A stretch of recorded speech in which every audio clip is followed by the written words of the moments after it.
What's up, guys? Welcome to Blake's Garage. Today I got the Iceco cooler. This is actually the GO20 refrigerator. So I'm gonna be putting this in the 4Runner, a camping trip, hopefully tonight actually, so we'll get to put this to some use. But let's do a quick unboxing. I'll show you what's in this thing. This is on top. This is actually one of my first questions that I had is, it looks like it can go on the back of the cooler. And we got this little 12-volt adapter. So that's my first answer there. 120-volt plug-in. This is kind of like that style that goes to most laptop chargers right there. So, and when you have this one, like I was saying, it goes to that little DC power inverter. It's going from 120 to DC. And then what they want you to do is take this DC one here, plug the fridge into that. It's not actually a 120-volt fridge option. Some of their other coolers actually do have a direct plug-in for 120 for house power, but that's okay because this thing is designed for the car. So let's bust into it and see what we got here. Ooh, very nice. This is the gray option here. Got just a couple pieces of tape on it. We'll get those out of the way. Pretty straightforward on the box. Looks nice. Shipped really quickly. I think I got it in like 3 days or something like that. And these are available on their website, and I think I even saw them on Amazon as well. Which is nice because if you like have Prime or something, you can get it right away. We also have this. This is the protective cover. Not only will this help with insulating, but it will also help it not getting all scratched up and whatnot. So you can see it actually has some like foil in there. Almost looks like one of those cooler bags. Something that I heard some people were talking about is that it has a zipper on reviews. So, you know, that's something that you can leave open or whatever.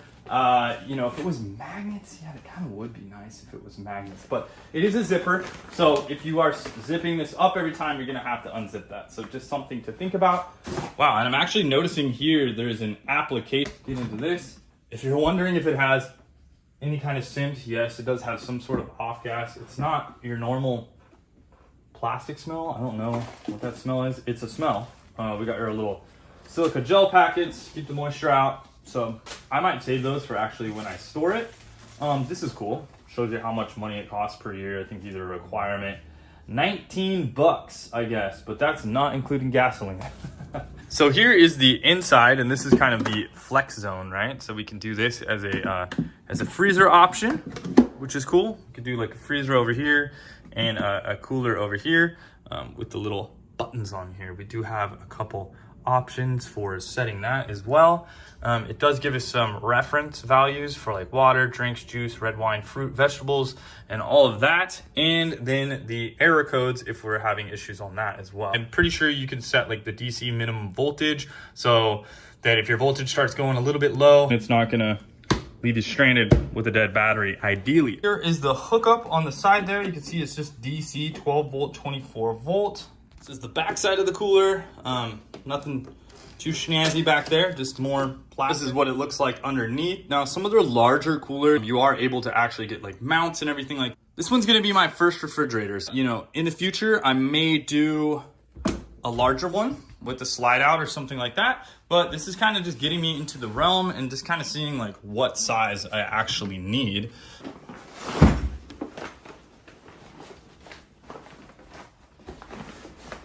Bag fits nice.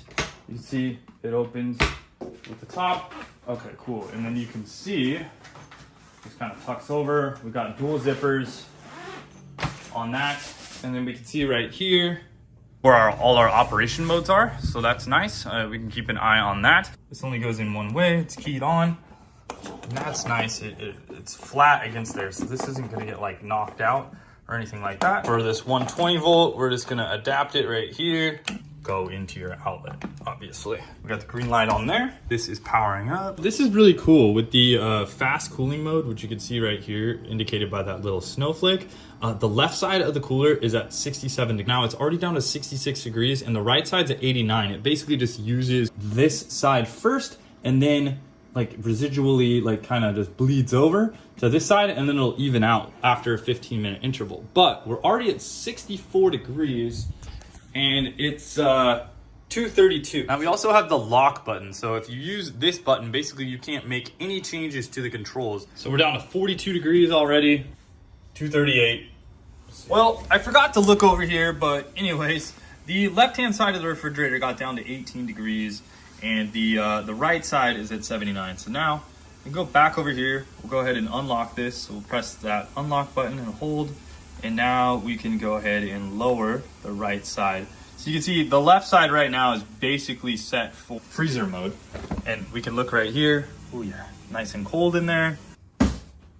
This side, not so much. So if I take this out, this side is nice and cold, and this side is not so cold because I didn't have that side on. So that's pretty cool. It actually works pretty well as far as isolating those two areas, which is really great. So we're gonna go with water. We're gonna go to 41 degrees. We'll go to 40 degrees. I like my stuff pretty cool. So 40 degrees there, and yeah, that's kind of where we're gonna set it for right now. I went ahead and packed the cooler in the back of the 4Runner here.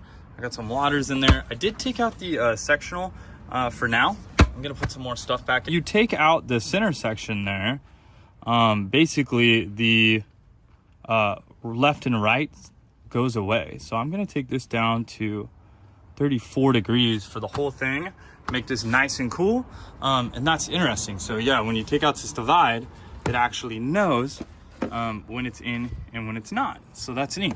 Did add an Anderson plug, so I went ahead and did this because I have a couple Anderson plugs right here, and went ahead and wired that up. So yeah, now it's pretty much hardwired to the car, so it's good to go. All right, so I got this thing going in the morning. We're already down to 37 degrees. Got it kind of loaded up with a couple of items for a little trail, and let's go hit it.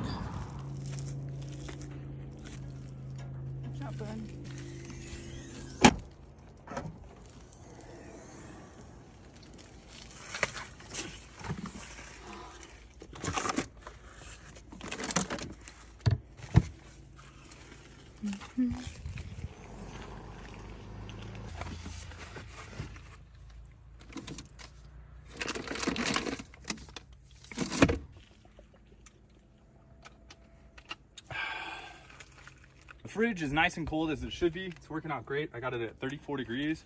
These things feel crispy and nice. So yeah, overall, this works very easily. I do have a dual battery setup on my rig. It's not required, but you know, it's something good to have if you're gonna have your car sitting for a long period of time, or a remote power source.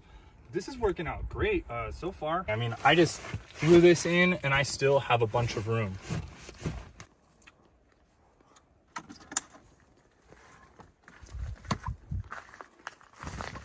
For the final wrap up on the fridge, I'm loving the setup. I got my like coho stuff back here, which turns out to be really nice.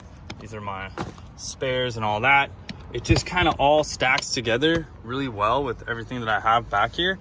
And the Iceco fridge just turns out to be a very nice situation. I can keep all my stuff in here, keeps it nice and cold. Yes, it gets banged around a little bit. I did notice I was using quite a bit more battery. Okay, I gotta throw these away because these got smashed. So overall, the fridge has been very nice to have in the car. Keeps all my waters cold and everything.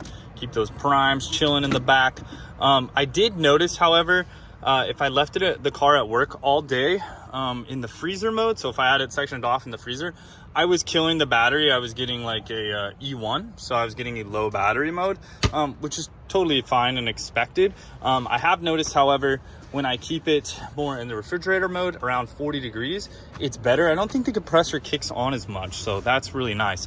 But overall, I'm loving the fridge. It's great to have on like trips. Honestly, I'm just keeping stuff in here all the time and keeping it on in my car because it's just that easy.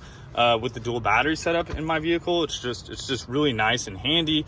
And I got nice cool water or whatever the heck I want to put in here if I go to the grocery store or whatever. So I'm kind of loaded out to go camping, hoping to go camping again soon this weekend, but we'll see what happens. Thanks for watching, guys. I'll leave a link down below in the description. I also have a coupon code for this as well, for this Iceco cooler. So if you're looking for that, link is down in the description as well. Use that code later, guys, and wrench on.